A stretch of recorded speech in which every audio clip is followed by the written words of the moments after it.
Vous désirez que vos enfants ne puissent pas installer des applications, modifier les configurations importantes du PC ou alors utiliser des logiciels qui peuvent être malveillants. Alors, dans ce cas, vous devez absolument suivre ce module de configuration d'utilisateur dans un ordinateur ou dans un PC. Dans cette capsule, nous parlerons un peu des types d'utilisateurs qui existent,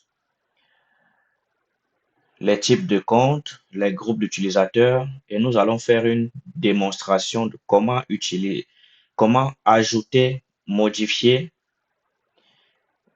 les types de comptes d'utilisateurs locaux dans un Windows 11. C'est quoi les types d'utilisateurs locaux qui existent dans Windows 11? Nous avons les utilisateurs administrateurs et nous avons les utilisateurs standards. Les utilisateurs standards sont des utilisateurs qui peuvent utiliser un ordinateur portable ou une tablette dans des conditions usuelles, sans modifier les conditions, sans modifier les configurations importantes du PC. C'est-à-dire, ces utilisateurs peuvent modifier la plupart des paramètres d'affichage, exécuter la plupart des applications, se connecter au réseau, changer le fuseau horaire, modifier quelques paramètres de gestion d'alimentation et installer les mises à jour critiques de Windows. Ensuite, nous avons les utilisateurs administrateurs qui sont les utilisateurs qui ont le contrôle total du PC.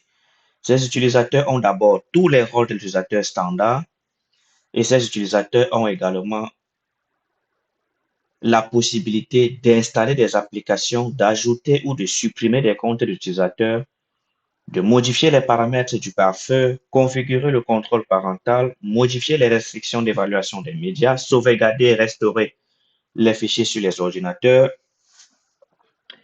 Ces utilisateurs peuvent en général modifier la configuration système de Windows qui affecte l'ensemble des utilisateurs du système. Ces utilisateurs peuvent également modifier le mot de passe de n'importe quel utilisateur.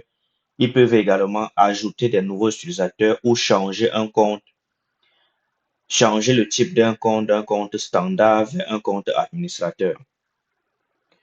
Donc, nous allons maintenant par la suite essayer de montrer comment nous pouvons créer un compte administrateur et un compte standard dans le Windows 11 et nous allons essayer de les utiliser pour voir comment chaque utilisateur se comporte et les restrictions visibles dans chaque compte utilisateur.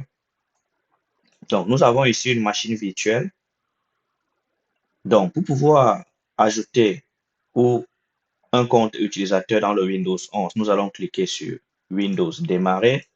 Nous allons ici choisir paramètres. Dans les paramètres, nous allons regarder ici au menu de gauche, nous allons voir l'option compte. Dans les comptes ici, nous voyons que nous avons déjà un utilisateur Chaps qui est un administrateur compte local. On voit ici qu'on peut connecter un compte Windows. Dans cette session, nous parlerons uniquement des comptes locaux. Donc, pour la gestion des comptes locaux, nous allons descendre plus bas ici. Nous allons voir ici autres utilisateurs. Donc, là, nous avons le menu ajouter un compte utilisateur. Nous allons cliquer sur ajouter. Ici, le système nous propose d'ajouter un compte à travers un compte Windows. Mais nous allons ici refuser cette option en disant je n'ai pas les informations de connexion de cet utilisateur. Microsoft également nous propose encore d'utiliser un numéro de téléphone ou bien de créer un compte Microsoft. Ici, nous allons refuser, nous allons choisir ajouter un utilisateur sans compte Microsoft. Donc là, nous allons essayer d'ajouter un utilisateur que nous allons appeler admin1. Nous allons lui donner un mot de passe simple.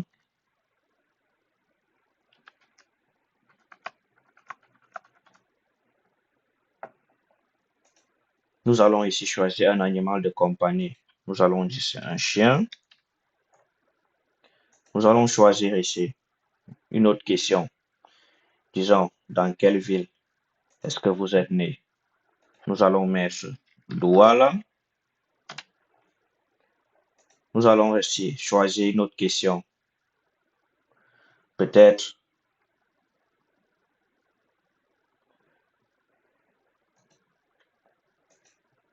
l'école où vous êtes né. Vous allez mettre école. Ensuite, nous allons dire suivant. Là, nous avons un compte administrateur qui a été créé. Nous avons un compte, désolé, nous avons un compte qui a été créé. Pour savoir quel type de compte il s'agit, nous allons cliquer ici sur ce bouton. Nous allons voir ici l'option type de compte. Là, nous voyons que le compte qui est créé par défaut, c'est un compte utilisateur standard. Si nous ouvrons le menu, nous allons voir que nous avons l'option de changer ici pour choisir le type de compte. Donc, comme nous avons choisi ici admin, nous allons laisser ici administrateur. Donc, nous allons choisir administrateur. Nous allons également ajouter un compte. Nous allons faire la même étape. Ici, nous allons cette fois ajouter un compte standard. Nous allons ici choisir utilisateur sans compte Microsoft. Ici, nous allons dire standard. Nous allons appeler l'utilisateur tout simplement standard pour bien faire la différence. Nous allons choisir un mot de passe.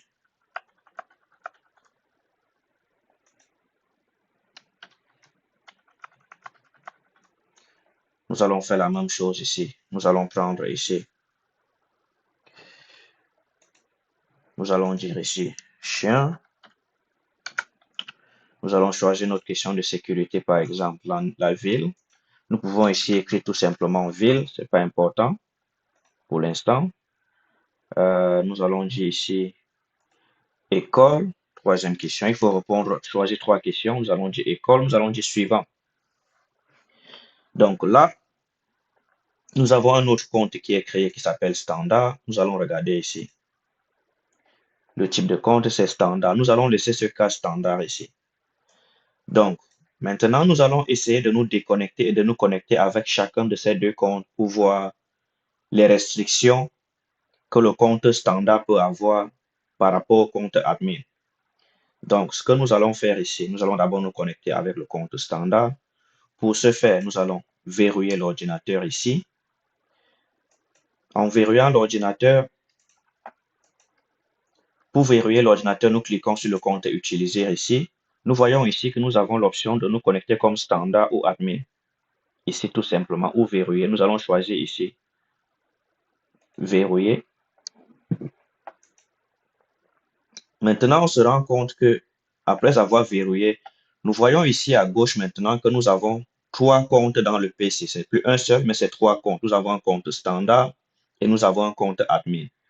Donc, nous allons prendre maintenant ici le compte standard. Nous allons nous connecter comme utilisateur standard.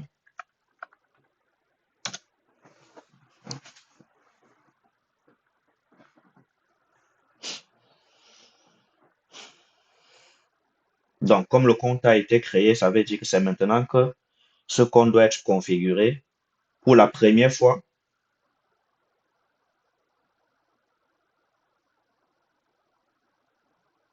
Donc, tout compte qui vient d'être créé doit être configuré automatiquement pour la première utilisation.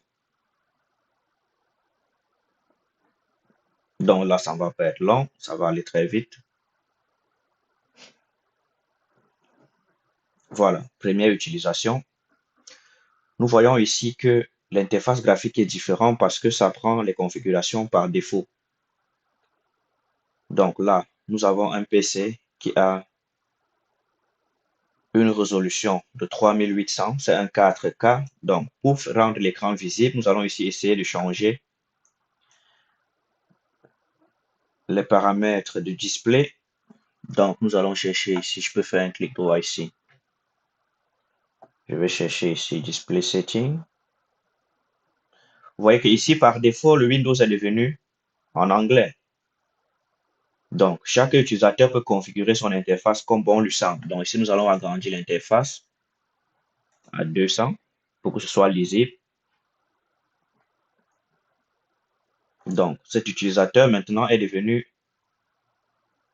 en anglais. Donc, ce que nous allons faire pour ce compte, nous allons essayer de configurer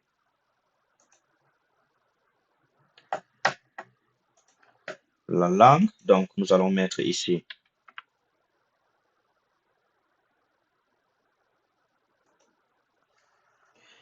Donc, pour ce compte, vous voyez que ici, nous avons une seule langue. Pourtant, dans l'autre, nous avions déjà deux. Donc, chaque compte doit être configuré individuellement. Vous venez ici, vous mettez français.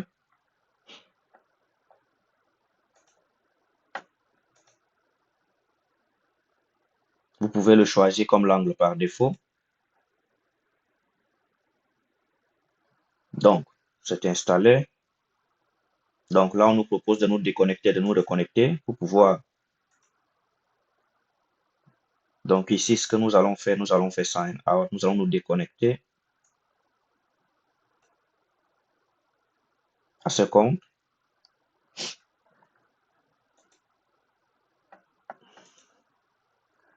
Nous allons reprendre le compte standard. Par défaut, nous allons mettre encore le mot de passe.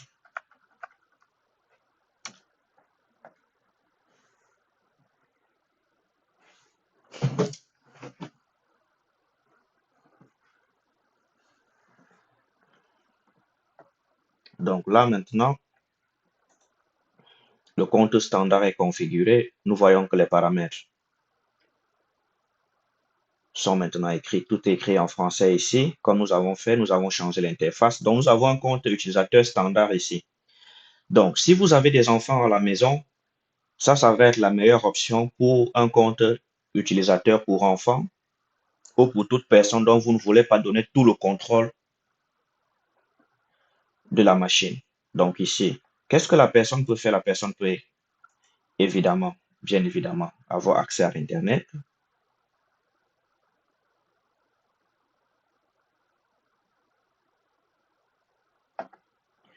Nous allons dire ici rejeter. Nous allons accepter, confirmer, continuer.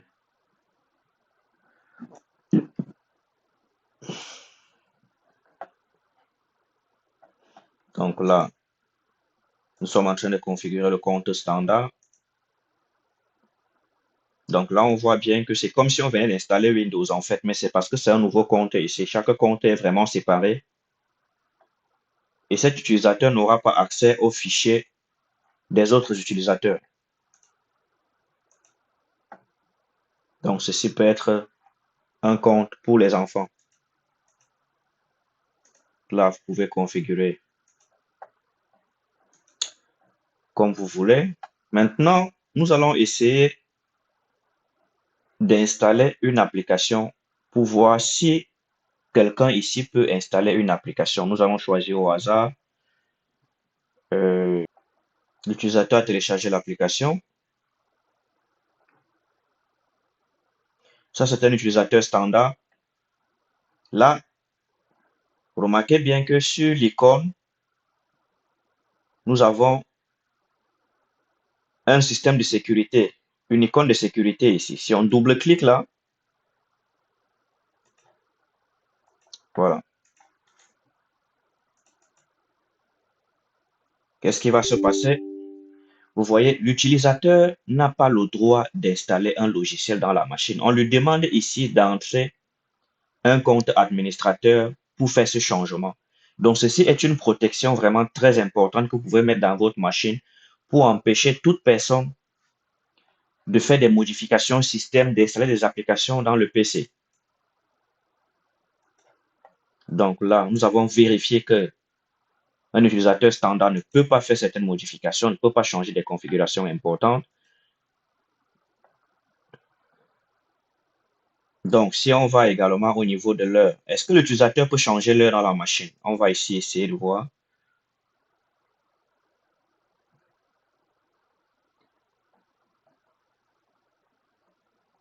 On voit ici heure et langue. date et heure. Donc,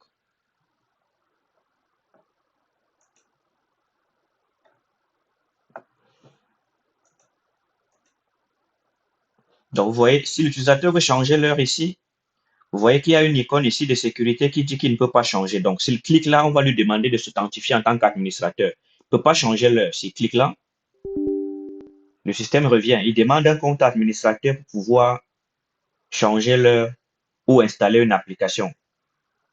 Donc là, on voit bien que l'utilisateur standard a beaucoup de restrictions dans la machine. Il ne peut pas changer des configurations importantes de votre PC. Donc là, c'était une démonstration pour voir un peu les limites de l'utilisateur standard. En tant qu'administrateur, si vous êtes dans ce compte, si on entre le compte, le mot de passe admin ici, ça va installer, ça va comprendre que c'est un administrateur qui est connecté. Mais nous n'allons pas le faire ici. Nous allons refuser. Nous allons ici fermer ceci et nous allons essayer de nous connecter maintenant en tant qu'administrateur 1. Nous avons ici un compte administrateur 1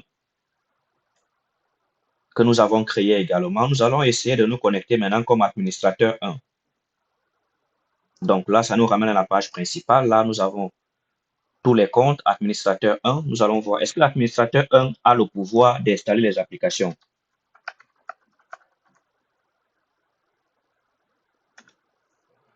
Donc, pour une première fois que nous allons ouvrir le compte administrateur 1, nous voyons ici que le compte n'a jamais été utilisé, donc ça va se configurer pour la première utilisation. Vous voyez que le Windows est devenu encore en anglais. Pourtant, tout à l'heure, nous étions en français.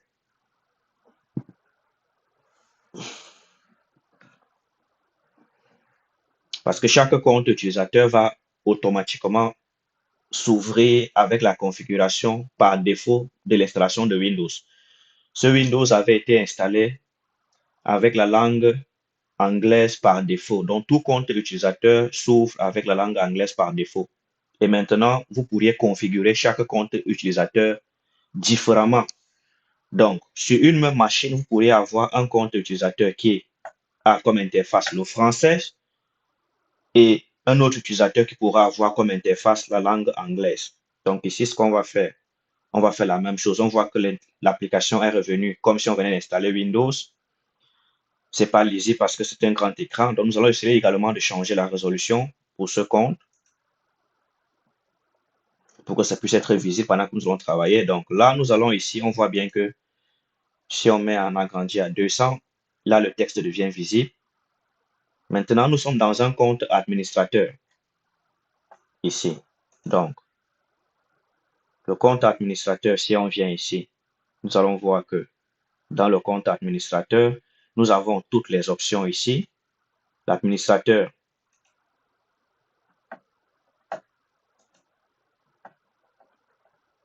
peut voir ici les comptes. L'administrateur ici peut voir les comptes. L'administrateur ici a le bouton, a les options. Donc, nous allons d'abord mettre l'interface en français. Peut-être ça va être mieux pour tout le monde. Donc, nous allons rentrer ici à la langue. Nous allons mettre région. Donc, vous voyez que ici également, nous avons une seule langue à présent parce que c'est un nouveau compte qui a été créé. Donc, nous allons faire ici. Nous allons ajouter le français.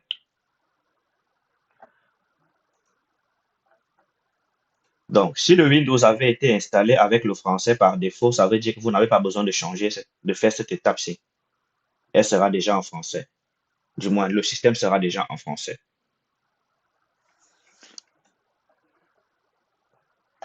Donc, la langue étant installée, nous allons déconnecter l'utilisateur admin 1.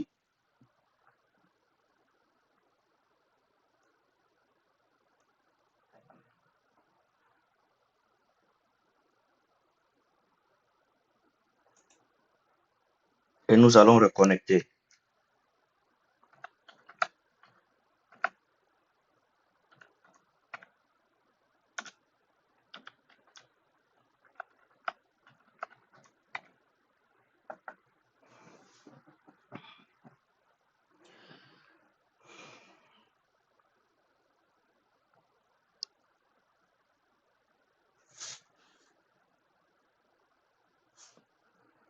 Donc, l'utilisateur admin 1 maintenant étant connecté,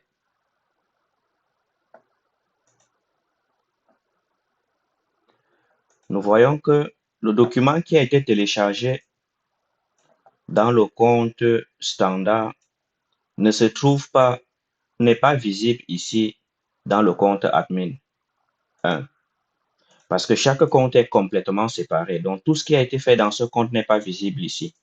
Mais cet administrateur peut quand même voir tout ce qui se trouve là-bas en passant par le disque C et en fouillant tous les répertoires nécessaires ici. Mais ce n'est pas l'objet de cette capsule aujourd'hui. Donc, la capsule d'aujourd'hui, nous allons essayer de voir est-ce que l'utilisateur-ci peut installer des logiciels et est-ce qu'il peut est-ce qu'il peut ajouter un nouvel utilisateur. Donc, on va commencer par voir au niveau des utilisateurs, on fait paramètres. Donc, l'utilisateur admin, on voit ici compte.